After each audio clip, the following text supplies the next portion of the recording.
Hello, Rancor Lug. Today we're here with Alex, and we are going over the moon landing is fake mock.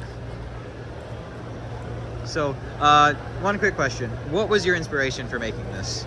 I'm actually a big comic book collector, and I have one that's the Big Book of Conspiracies, and this was one of the chapters. And I decided after I took my kid here a couple of times and just sat around, I might as well actually put something out there. So I decided on this. That's amazing. So, what are some major details that you think are important to the story? Well, this is supposed to be Stanley Kubrick here directing the actual moon landing, faking of it, based on 2001: A Space Odyssey as his cover story. So you have the set here still under construction, still being painted, still trying to decide if they're going to leave the monolith in or not.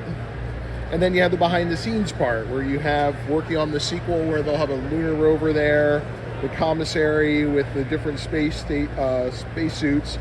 Specifically, that white one there is my very first Lego figure from the early 80s from the original space sets. Still have that in my basement. And then back here, you have the second set with the big control center for the lunar landing with all the various NASA astronauts there. And I took different images I found from the lunar landing itself where they had diagrams of what would happen and made stickers of them myself. And then I found this one online where it's a couple of the Lego spaceman on the moon, have that broadcasting lined up, so that lines up with this camera here showing these two guys. And then finally outside in the parking lot, Stanley Kubrick for some reason drove a yellow Unimog, so I made that for here.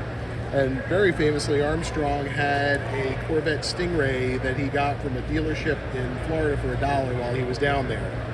Part of the cover story being that they're doing it in Orlando, so once this is all done, they'll cover it up with Walt Disney World. Yep. So what are some other minor storylines going on? Well, they're having pizza because everything runs on pizza with a government contract. Unfortunately, the pizza delivery guy saw something he wasn't supposed to, an alien who was taking a smoke break while he decided if he was going to be on camera or not. So the Man in Black is coming to flashy thing him to make him forget that.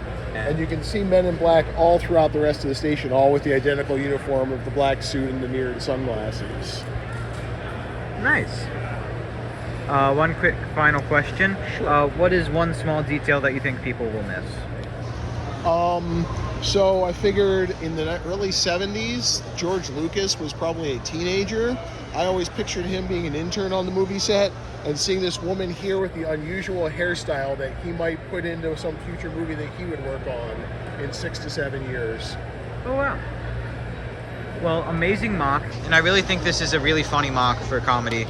And yeah, thank you so much. I tried to go for something beyond the normal things that people had thought of, and I had never seen anybody have anything even close to this. Yeah. See you later, Rancor Lug.